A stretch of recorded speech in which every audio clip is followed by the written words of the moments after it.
Excuse me. Welcome to the Faceoff. Today's topic is travel manager versus outsourced role. And we've talked about this topic before, and we're bringing it back by popular demand. Here today is me, Caroline Meyer, your host. I'm from Get Travel Solutions and Consulting, and Greeley Cook from 490 Consulting. Hello. And we have Hi, Greeley, and welcome to Kelly, our panelist and speaker from Kelly Christian from Edgewell, who's the head of travel, meetings, and fleet. And we also have Carmen Smith from ICF as a global travel manager here today. Thank you, Kelly and Carmen, for joining us for this session today to talk about this topic, which is so interesting to folks. So why is that? Well, we've been hearing a lot more rise about people hiring a travel manager and outsourcing it. And outsourcing it could be through a third party, whether that was a TMC or consulting firm. It could be through another source. So there are two different ways, and we're looking at that. Why is that topic so common right now? And why are people talking about it? And we've seen some roles in this direction.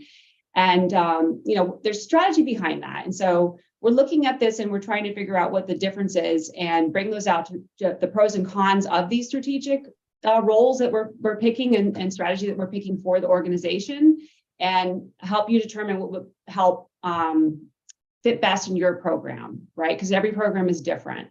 So with that being said, today we're going to have a little bit more of a dialogue and share some stories to help kind of flesh out this topic a little bit more. And we encourage you to ask questions and use the chat, and we'll answer some questions along the way too. So I'm going to kick it off with my first question to Carmen. And thanks for joining us, Carmen.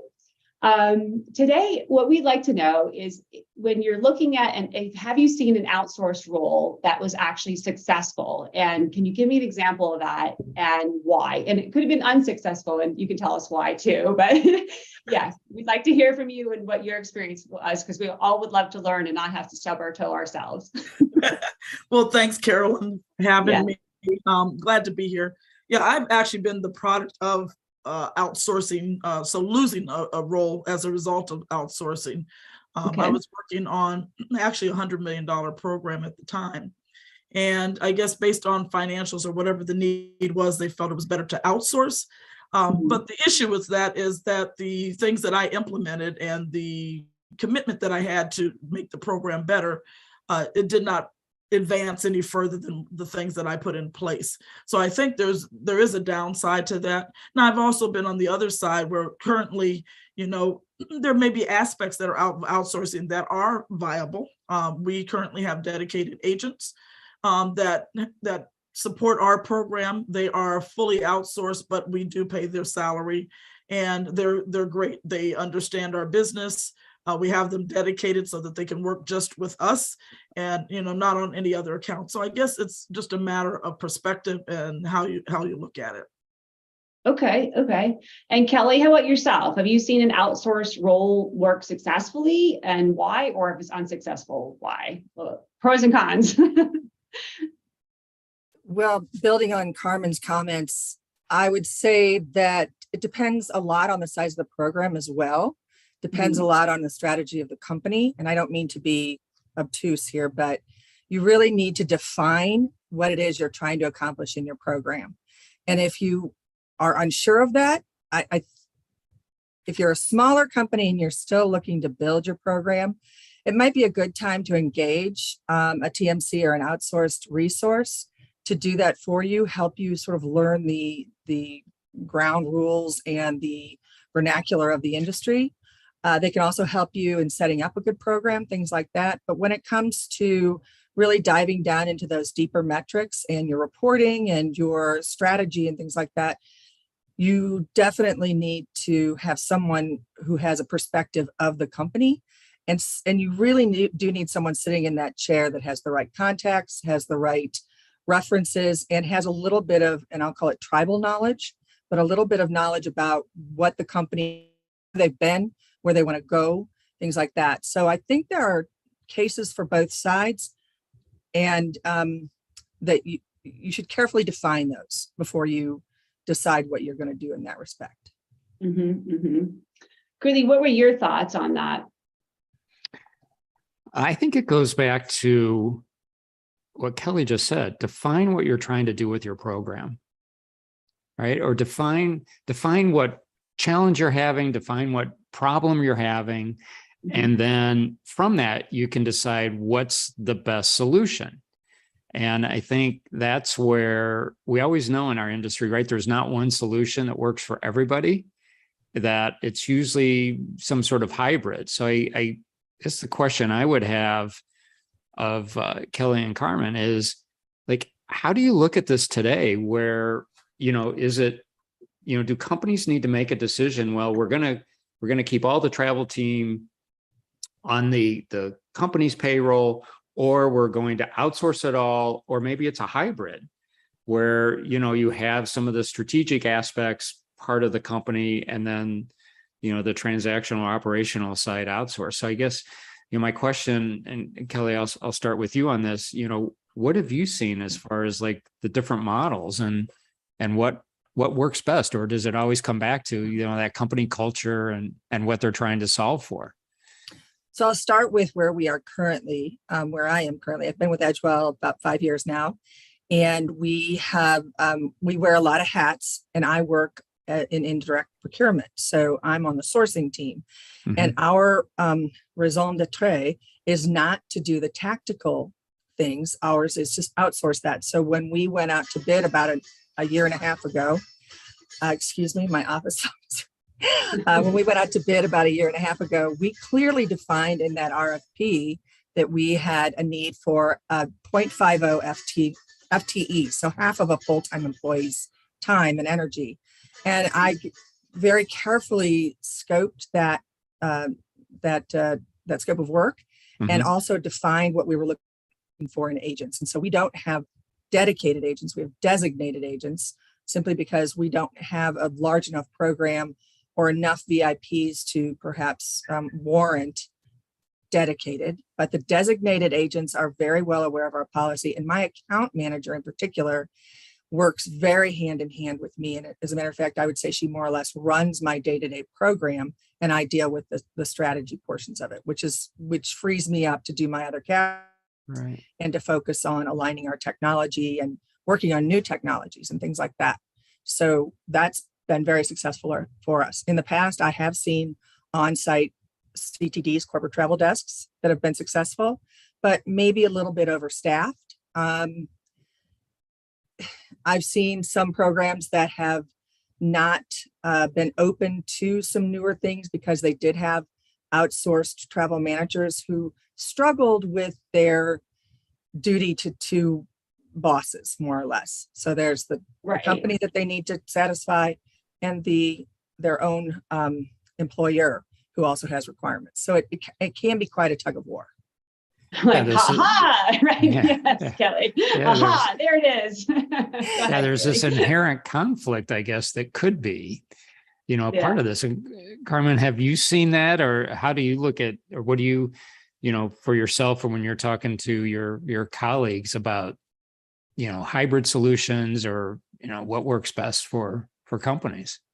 As Kelly stated, it is about company culture. It's also about budget as well. But that divided loyalty that Kelly talked about can really, it can really mess with you, because if you are the employee of a TMC or a consultant that's coming in, your priorities may be different than somebody that's actually sitting there working with the company. Currently, I have a team, fortunately. We are very busy. And the reason that we have dedicated agents is because sometimes when you have shared, and we do have designated in Europe and Asia, we find that they're split between, accounts. And sometimes that works and sometimes that doesn't work. But we are very busy. In fact, we're just hiring a fourth agent now, just because of we have very complex itineraries. We need seasoned agents that, know international, but not just international, not just to London or England, but to, London or, Spain, but, Djibouti or Mali or in the middle of nowhere. Places that are in the middle, and to places that most people don't go. And so we really need agents that are familiar with that. Also, the complexity of our programs. It's not just one contract that we're dealing with. We're dealing with multiple contracts. And so do you need Fly America Act here, or there's open skies here? So for us, we are very, I guess, concentrated in what we're looking for. And just for us, being able to hire those agents at that time is real important. Kelly also made a good point is, for travel managers, you got to know what it is you want or what you need. And I guess that's where consulting comes in, particularly if whether you're seasoned or not, you all as consultants, and then also the TMCs, but I would say more so from a consultative standpoint, you've been in the industry, you keep a pulse on the industry, and sometimes we just need an ear to help us navigate where we need to go next. So if we want to take that program to the next level, a consultant is, very, very, important and can be, very helpful. Not to knock my TMC, love my TMC, they partner, the technology from a TMC standpoint is, why rebuild the wheel if you don't have to? They have the technology in place, the back office a lot of times that are in place. So whether you're CTD, Renoplate, or others, that technology is important. And, us as a company don't necessarily want to invest in that.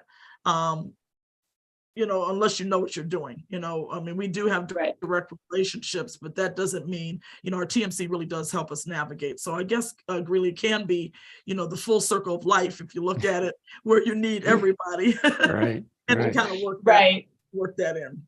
Yeah, it does. And I appreciate you bringing up that. In fact, all of us have been a consultant at some time in our career, and I've also managed large travel programs. So it's a good team to talk about the topic, I would say. I to speak for myself, I've had a couple clients who when we finished their role, part of the scope of work was to hire a travel manager, but under so we helped them hire that person and then they went off.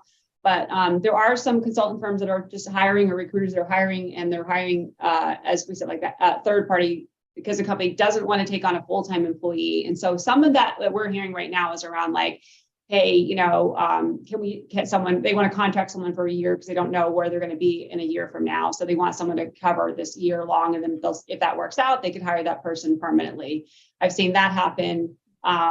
So those are some examples, but the TMC I've seen in terms of that's more common than I've seen forever in my career. They've been around offering a travel manager, like not just account manager, it's like travel manager or someone that could help you, but it's on the TMC side. I haven't really worked where I had a travel manager on the TMC side, because for me, it felt like it was a conflict of interest. So, and I've done rental plates, Carmen, like you. So, kind of mix I've done all kinds of things to try different things, but yeah, that was why I didn't do it. So I wanted to bring that up as a learning lesson for myself. Greeley, you have any stories you want to add? Well, no, the other thing I'll add is, I want to go back to a couple of things that were said about this loyalty and how you look at this when you do outsource. So Kelly and Carmen, as far as like KPIs, SLAs, trying to get those benefits from this in a way that's helpful to the company, to the travelers. So I guess it really comes down to defining, again, what the problem is, what you're trying to solve for. Is it financial? Because somebody just doesn't want to carry the cost of somebody on the company's books, or are there other benefits that come from this, and how do you measure those with KPIs or SLA? So I'll just toss it out to both of you for any comments. Well, I was going to say just briefly, and then certainly I know Kelly has some comments on that, but Caroline brought something, very up when we did talk about divided loyalties. When we were talking about SLAs and the travel manager is a employee of the TMC, how do you define that? How do you enforce that, or how do you manage that? Because it's really like you managing yourself and saying, okay, well, you need to do this, but then who's going to enforce that when it's the TMC that's actually owning that process? And so I do think that there needs to be checks and balances, with that in order to monitor, but it also takes somebody that understands what that means. And so someone that's, maybe not in that space a long time might not understand that. And so having that understanding, is critical. as to how you manage it. What is a good SLA? What is it that you're trying to do? Because I think there's SLAs depending upon the task that needs to happen, and what's realistic too. I think sometimes we as buyers can be unreasonable, in our ask. So I think it has to be a partnership where you really sit down and say, listen, this is reasonable, but as a customer, I need to be able to push that. And I don't know that always happens necessarily when the travel manager is an employee of a TMC. And I'm going to springboard off of Carmen there because she makes some really good points. I would say again, from what we're doing currently, because we transitioned to a very tech forward program, we've had to split our failures, and I'm going to call them that, into 3 categories because we don't want to necessarily blame one person or thing for everything. So we split it into, is it a technology failure? Is it a user error, pilot error, as I like to call it? Or is it a technology issue? So we've been able to actually really parse out any difficulties we've had with our program by having our TMC help us define that. And we're using KPIs and metrics that are based upon their excuse me, Amazon Web Services metrics. So we're able to get those benchmarks from other companies in there, and we can actually correctly judge them on those SLAs. So it's not just an SLA about call centers or how quickly you're answering. It's also an SLA on, is the technology working? There's the soft KPIs such as survey results, et cetera. But then there's those hard KPIs where we can see what our bounce rate is. We can see what our abandonment rate is, things like that. And we can put those against the other companies that are within this TMC's space, right? But I can also go out and look for other or other benchmarks, which is a little harder because we're a bit ahead of the curve here, right? So, but again, that's us defining what we see as success and how we can continue to build on the successes and mitigate the risks or failures. Okay, great. So I wanted to kind of pivot back to Carmen for the question around, because I know you hired a travel manager. She did recently. So, okay, you had a travel manager role you hired for. Why did you hire it directly instead of going through a consultant or a TMC? Well, given my experience, I've been on all sides. So, I've been on the TMC side. I was an agent at one time. Yeah. So I guess, but we also looked at our program where we had gaps. So what my travel manager does, and so what she does is she fills in gaps where we're kind of looking to fill. She's been with payment solutions. She's been on the TMC side. She's been a corporate manager. She understands, CTDs, and she's been with ARC. So some of you may know who I'm talking about. And I will do a formal announcement at some point. Trying to let her get her feet wet. We're like, wow.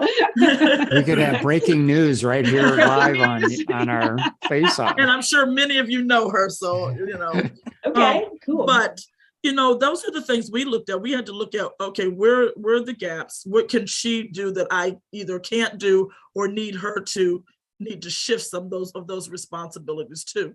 But having that diversity in your perspective, having diversity in experience, brings it to a holistic approach. And so for us, like I said, I've been on the TMC side, I've been on all sides, but what she brings, like I said, are the gaps. She's been with ARC, she's been with, payment solutions. And so those are areas that we are still trying to resolve, within our program. And so when you bring someone in, it's like, how do they fit?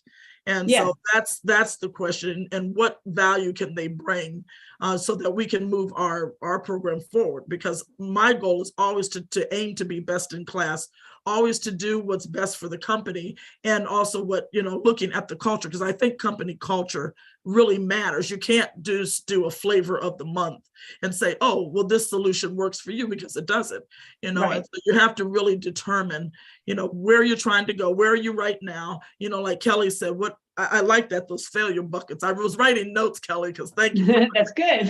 Failure buckets, lessons learned, but it's real important because in order to know where you're going, you got to know what you didn't do well and where you need to plug, those things in and fill those gaps to keep you from drowning. So I think that's real important, but that's why we hired, our team is growing, but in order to be a complement to me and a supplement, as opposed to, and to kind of grow with you, and be truly part of ICF. Like, you didn't want this person to be kind of on the tertiary, because one thing I haven't really talked about is they sort of are, like, if someone is outsourced in, it's sort of like they're part of the company, but they're not part of the company. And it happens in contract roles, and it happens in consulting too, right? Because you're not really an employee of the organization. So there is a difference. So yeah, cool. Well, I'm glad you found someone. That's awesome. Can't wait to hear about that.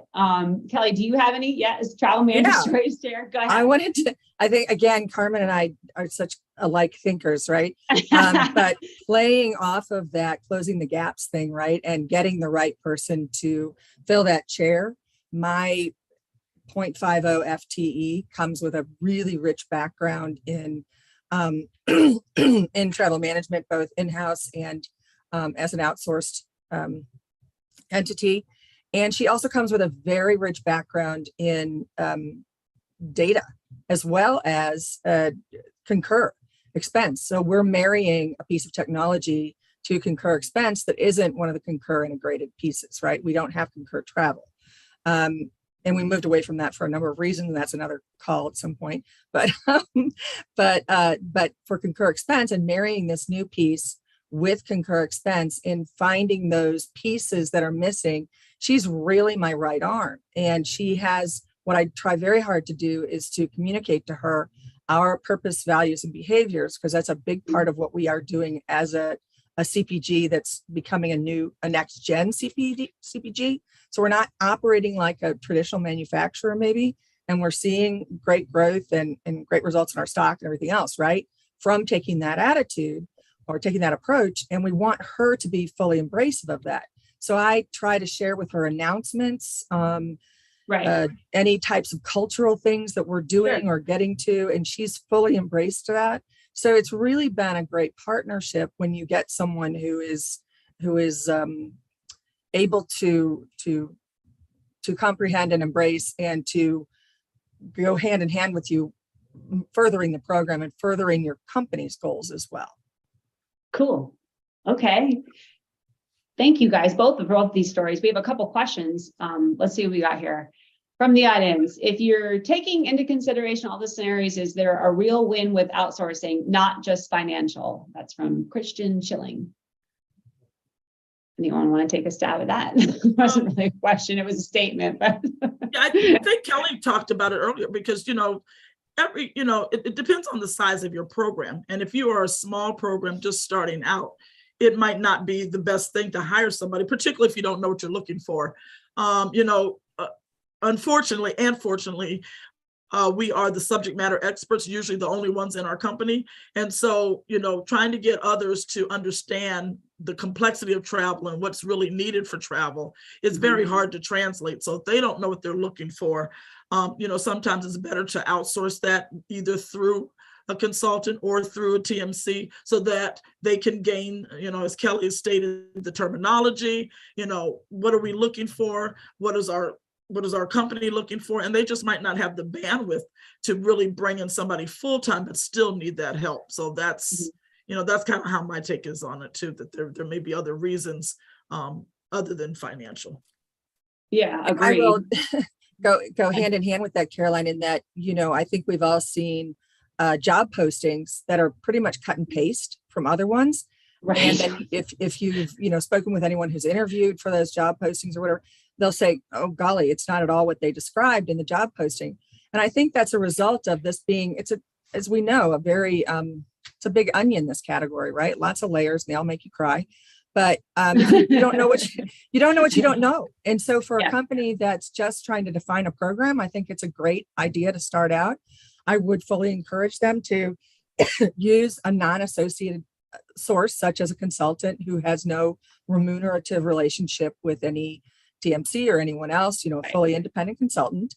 And they're worth their weight in gold. I think they can provide you with some benchmarks and some starting points, and also with some a scope of what you want to hire for and how long you want to make that. I mean, should you base it upon a 1-year contract, or should you go ahead and say, look, we're going to transition this person into a full-time role, or what? Again, it's defining and knowing what you don't know, and that's often the hardest part. Right. Okay. We got one more question. It says, great session. Are there any other roles you are outsourcing outside of the travel manager in areas like data, technology, et cetera? This came from Susan Lichtenstein. Thank you, Susan. Well, for us, I mean, like I said, I mentioned earlier, hey, Susan, you know, we have direct relationships with our online booking tool and others. So I guess in a sense that's outsourced, because but the reason we have that as a direct relationship is because then we have control of that relationship, and, you know, the negotiations, the things that we need to do that articulate the goals and things that we're trying to do for our program can be done. And then where our TMC may need to step in and help, you know, there is still that separation, and there's that check and balance again. But the technology company or whoever you're using that outsourcing or that direct relationship with is going to have a different understanding, because now I'm a customer as opposed to being supported by the TMC that may have their own agenda or their own relationship, you know, with that product or that tool, and they're coming from their perspective. So direct relationships is another way, even though I would still consider that outsourced. We're not doing it in-house. Okay. Yeah, and Carolyn, we've used, you know, because we are procurement, right? We have all of the procurement type of benchmark companies that we've used in the past, Gartner to everyone else, right? And again, this category in particular really struggles to get validated data, because again, a lot of people benchmark differently, or they're not maybe looking at a total, let's say a TCO perspective. And so you've got to be able to validate where those benchmarks are coming from. And it's really tough. So authenticating your data is huge. And we still struggle with it, particularly in the environment today, where it's harder and harder to have an enclosed program because of the ability to get content and booking sources from so many different places. So bringing that all together again comes down to the card data. But again, there's not that micro level data unless you're pulling in that second and third level of data from the card. And oftentimes, if you're not owning expense, then you don't have the ability to curate the card data the way you'd like to. So it's very difficult. Again, I would go back to Susan's point, getting great data. She's always been a fan of great data, is huge, but it's still a struggle. Nobody's been able to solve everything yet. I think there's a lot of great companies out there that I could name off the tip of my tongue that do fantastic work. It's an investment in your data and in your program. And from a perspective of a CFO perspective, I would say, you know, your travel costs should be what do we say, between 4 and 7% of your overall spend. But if you have a new program, a baby program, you're really going to be on the higher end of that. And let's say you're a consultancy, you're going to be maybe 9% because you have a lot of VIPs, so on and so forth. And you're trying to get validated data, and you need those people in to help you. So that initial investment is a great investment in what you're trying to do. So in the end, it will save you quite a bit. Definitely. Well, the great information from both of you. Thank you so much for both of that. Really, do you have any thoughts? We didn't want to leave you out there. We jabbing away here. Yeah, no. It's been a great session. I know we're getting up to the end of our time. Too. Yeah, I think my takeaways are, first of all, I wrote this down about what Kelly said. So many layers to the onion, and they all make you cry. I've used the onion analogy, but never put the cry with it. So I'm going to take that one, Kelly. So thank you. And then I think it goes back to, you know, defining what you're trying to do with your program, and then get the expertise that works for your company. And that expertise might be internal. That expertise might be external. It might be a combination depending on what your need is, short-term, long-term. So I don't think there's any one way. And I think that when we sometimes say outsourcing, I think people just jump to the conclusion we're just pushing everything out, where sometimes it's just getting those pieces of expertise those pieces of knowledge, pieces of skill set that work for whatever is going on within the company. And they can Right. help you push your goals forward. Yeah. But you've got another Yeah. voice to aid you. Yeah, exactly. Exactly. Well, thank you, Greeley, for your thoughts. Kelly and Carmen, do you have any thoughts, last thoughts for the group? Are good? Well, thanks for including me. I love getting a chance to be with Carmen. She's always incredible. And Greeley as well, of course. And you, Caroline, thank you again. Yeah, I was going Thank to say you. ditto. This has been a great conversation. You know, what I would say is these are real helpful because there's so much you can take away, you know, from it. And as much as you think you know, there's stuff you don't know. And so there's always something to learn. And so again, thank you for allowing us to be, you know, part of this conversation. I believe it or not, we have one more question. I'm sorry. I'm just going to read it really quick. And then, well, sorry, guys, we're going over a minute or two here. It says from Greg Elmsworth. Great information today. Thanks to you all. This will be more of a general question based on your experience. I find myself often in the position of educating travel managers about travel because they have a heavy procurement background, which is fine, and I enjoy it. Question for each of you. Would you rather teach travel to a procurement expert or procurement to a travel expert? Procurement to a travel expert, let me tell you, all day long. Yeah, me too. I'm on that side. Under both. Yeah, Kelly? I've been under both. I've been under HR, I've been under ops, I've been under procurement, but you know, travel is that thing that doesn't fit. It's not a widget. And so, Right. And so I think, unfortunately, for most procurement folks, not all, it's always about just cost and not necessarily about value or what can you add. And so it's you know, so it can get to a point. I mean, you know, we had someone that was trying to do a reverse RFP and, you know, all of those things, reverse auctions and things that just don't, and it's really about relationship and negotiation and a win-win. And that, I think when you look at it solely from a procurement, it's not necessarily a win-win for everybody. And that's just kind of how I look at it. So I'd rather teach procurement to a travel manager who understands travel than the other way around. And Caroline, from my perspective as well, you know, we're indirect and it's a very different bird than direct. And travel fleet as well. There are 200 plus goods and services you can contract for from a TMC or from a fleet management company as well. Meetings management too. There's just a huge amount of goods and services that you have to be able to define, scope, and then quantify as well. And services are hard to quantify. Soft dollars are hard to quantify. So I would say, yeah, but those 200 things that you're trying to teach the procurement, that's tough. Yeah. Okay. And how about you, Greeley? Well, I think